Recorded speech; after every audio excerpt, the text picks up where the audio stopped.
Alkisah, pada zaman dahulu kala di Tatar Pasundan, ada sebuah kerajaan yang dipimpin oleh seorang raja yang bijaksana. Beliau dikenal sebagai Prabu Tapak Agung. Prabu Tapak Agung mempunyai seorang istri yang dikaruniai dua orang putri yang kini sudah dewasa dan sangat cantik jelita.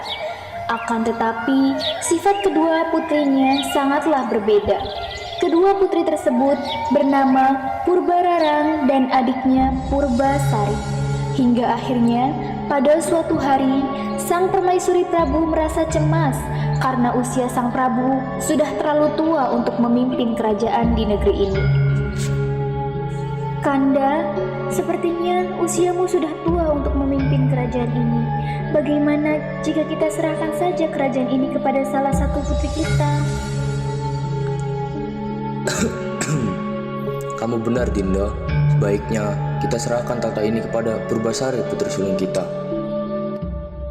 Tapi bagaimana dengan Purbararang? Kita sudah merawat mereka sejak kecil. Jadi, kita sudah tahu sifat mereka. Dan menurutku, Purbasarilah yang pantas untuk meneruskan tahtaku. Gayong, kemarilah. Panggillah kedua putriku kemari. Enggih, Tuan. Kulo badhe melebat untuk memanggil Tuan Putri. Purbararang dan Purbasari pun menghadap kepada ayahandanya. Ada apa ayahanda memanggil kami berdua kemari? Begini putriku, usia ayah sudah semakin tua untuk memimpin kerajaan ini. Ayah akan menyerahkan tahta ini kepada Purbasari. Apa? Ayah akan menyerahkan tahta kerajaan ini kepada Purbasari, sementara aku adalah anak sulungmu. Ayah tidak adil. Sambil memegang dada sebelah kiri karena sesak nafas, Prabu Tapak Agung terjatuh. Bergegas, sang istri Prabu pun keluar dari kamarnya dan mendengar percakapan suami dengan anak-anaknya.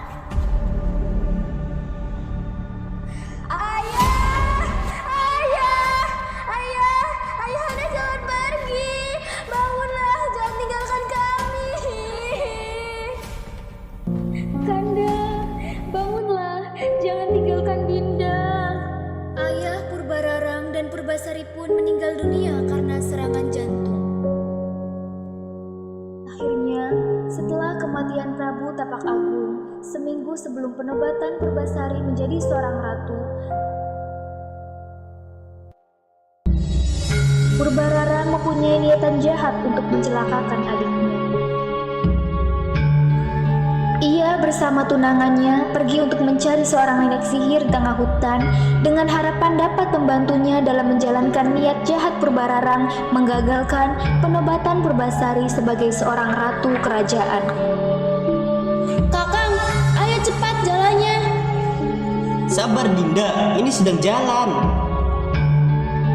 Sampailah mereka di tengah hutan dan mereka pun menemukan rumah nenek sihir. Kakang, lihat itu. Sepertinya kita telah menemukan rumah nenek sihir itu. Ayo cepat kita ke sana. Ya sudah, ayo Dinda. Tiba-tiba keluarlah nenek sihir itu dengan membawa tongkat saktinya. Sedang apa kalian datang kemari? Ya Dinda, kita pulang saja Dinda. Jangan takut anak muda, aku tahu maksud kedatangan kalian kemari. Kalian pasti ingin mencelakakan seseorang. Nenek ini hebat sekali ya. Belum dikasih tahu maksud dan tujuan kami kemari, tapi nenek sudah tahu. Ada Mbah Dukun sedang ngobatin pasiennya. Konon katanya sakitnya karena diguna-guna. Sambil komat kami temulu tebah dukun baca mantra dengan segelas air putih lalu pasien disembuh. Ini, berikan ramuan ini kepada Purbasari. Dia dia akan mengalami kulit yang melempuh.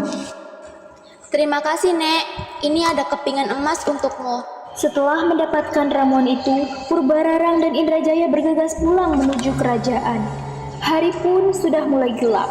Tiba waktunya untuk makan malam bagi keluarga kerajaan. Dayang pun menyiapkan makanan untuk santapan makan malam. Dayang, sudah siapkah makanannya? Oke, Putri. Sebentar lagi siap makanannya. Tunggulah sebentar. Sebentar, Bunda. Aku akan membantu Dayang untuk menyiapkan makanannya.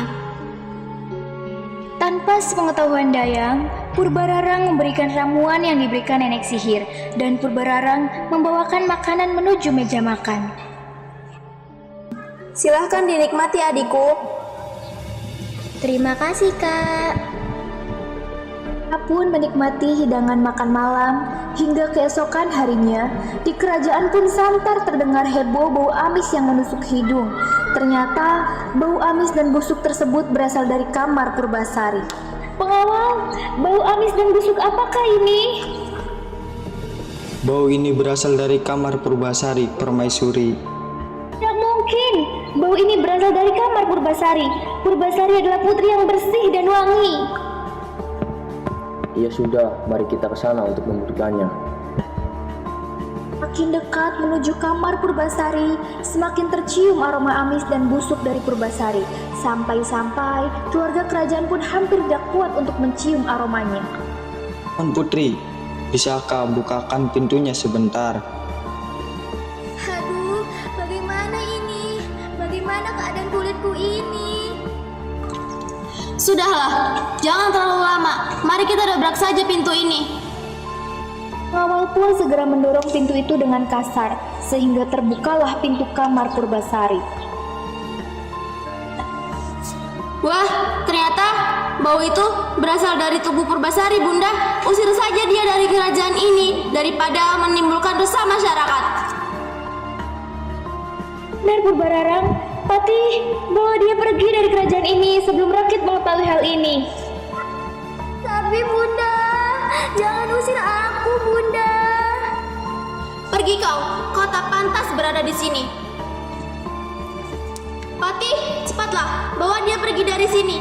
Aku sudah tidak tahan menahan bau busuk ini. Baiklah, Putri Purbararang. Saya akan membawa Putri Purbasari pergi jauh dari kerajaan ini. Patih pun membawa Putri Purbasari ke hutan yang jauh dari pemukiman rakyat. Sampailah Patih dan Purbasari di hutan. Sang Patih membuat rumah dari bambu untuk tempat tinggal Purbasari. Purbasari, tinggallah kau di sini. Paman akan mengirimkan persediaan makanan untukmu. Jagalah dirimu baik-baik di sini. Penderitaan ini akan segera berakhir. Bersabarlah.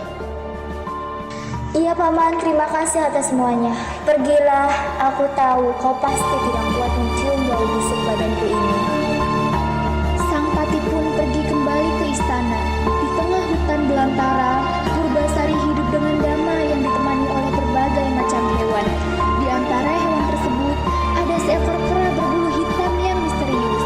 Tetapi, kera tersebut yang paling perhatian kepada Purbasari, Lutung Kasarung, selalu menggembirakan Purbasari dengan mengambilkan bunga-bunga yang indah serta buah-buahan bersama teman-temannya. Pada saat malam bulan purnama, Lutung Kasarung bersikap aneh. Ia berjalan ke tempat yang sepi lalu bersemedi. Ia sedang memohon sesuatu kepada dewata. Tidak lama kemudian, tanah di dekat Lutung merekah dan terciptalah sebuah telaga kecil.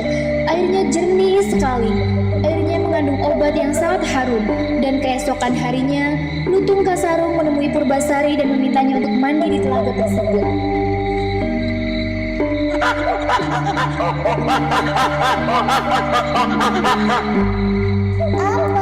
Apa manfaatnya bagiku? Baiklah, akan kuturuti kemauanmu. Purbasari menceburkan dirinya ke telaga. Tak lama setelah ia menceburkan dirinya, sesuatu terjadi pada kulitnya. Kulitnya menjadi bersih seperti semula dan ia menjadi cantik kembali. Purbasari sangat terkejut dan gembira ketika ia bercermin di telaga tersebut.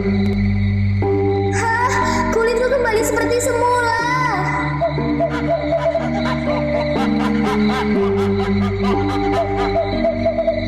Setelah beberapa bulan penobatan Purbararang sebagai ratu di kerajaan, Purbararang memutuskan untuk melihat adiknya di hutan. Ia pergi bersama tunangannya dan pengawalnya. Ketika sampai di hutan, ia akhirnya bertemu dengan adiknya dan saling berpandangan. Purbararang tak percaya melihat adiknya kembali seperti semula. Hah? Kenapa kau bisa berubah seperti dulu lagi? Tidak perlu kau tahu bagaimana aku bisa kembali seperti ini. Yang jelas, dengan aku yang seperti ini, aku bisa kembali melanjutkan amanat yang telah ayahanda berikan kepadaku untuk memimpin kerajaan ini. Tidak, tidak bisa. Akulah sang ratu. Aku sudah dinobatkan sebagai ratu beberapa bulan yang lalu. Tentu saja bisa. Ini adalah amanat ayahanda sebelum beliau meninggal dunia, dan tidak ada yang bisa menentang amanat ayahanda. Baiklah, bagaimana jika kita adu ketampanan tunangan kita? Mana tunanganmu? Inilah tunanganku.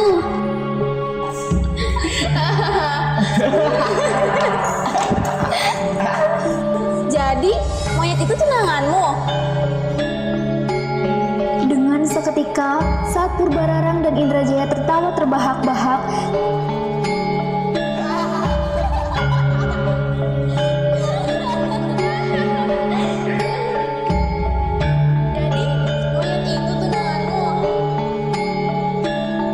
tiba-tiba mereka terkejut melihat sesosok lutung yang berubah menjadi pangeran tampan. Akulah wujud asli dari seekor lutung, dan aku akan segera menikahi Purbasari. Apa? Tidak mungkin. Tidak ada yang tidak mungkin di dunia ini. Kau tahu, aku adalah seorang pangeran dari kayangan yang dikutuk. Apa? Kau seorang pangeran? Ya, aku adalah seorang pangeran, dan kutukanku kini berakhir ketika seorang gadis mencintaiku dengan hati yang tulus. Dan gadis itu adalah kau, Purbasari. Apa? Lalu, untuk apa aku memasukkan racun ke dalam makanan Purbasari jika akhirnya dia menemukan kebahagiaannya? Ini tidak adil. Tanpa disengaja, Pati datang dan mendengar semua percakapan mereka. Jadi, selama ini kaulah biang keladi semua ini. Purbararang, pengawal, tangkap dia dan hakimi dia di penjara. Baik, Tuan. Sudah paman duga semuanya akan berakhir. Bagaimana keadaanmu? Dan benarkah pria tampan ini adalah tunanganmu? Aku baik-baik saja, Paman. Ya benar, Paman. Dia adalah tunanganku. Bagaimana jika sekarang kita pulang dan pertemukan tunanganmu kepada ibumu? Sungguh ibumu sangat merindukanmu. Pangeran, maukah kau ikut bersamaku ke kerajaan? Sudah kuputuskan saat kau menemanimu di hutan, aku akan selalu bersamamu kemanapun kamu pergi. Mereka pun pulang menuju kerajaan. Sesampainya di kerajaan, Permaisuri sedang memberi hukuman kepada Purbararang dan Indrajaya. Tidak kusangka, aku yang melahirkanmu dan membesarkanmu. Tapi mengapa kau tega berlaku seperti itu kepada adikmu? Ibu tidak pernah mendidikmu seperti itu. Maafkan kami. Jangan hukum kami, Bunda. Sudah, Bunda, tidak usah dihukum. Aku telah memaafkan mereka semua.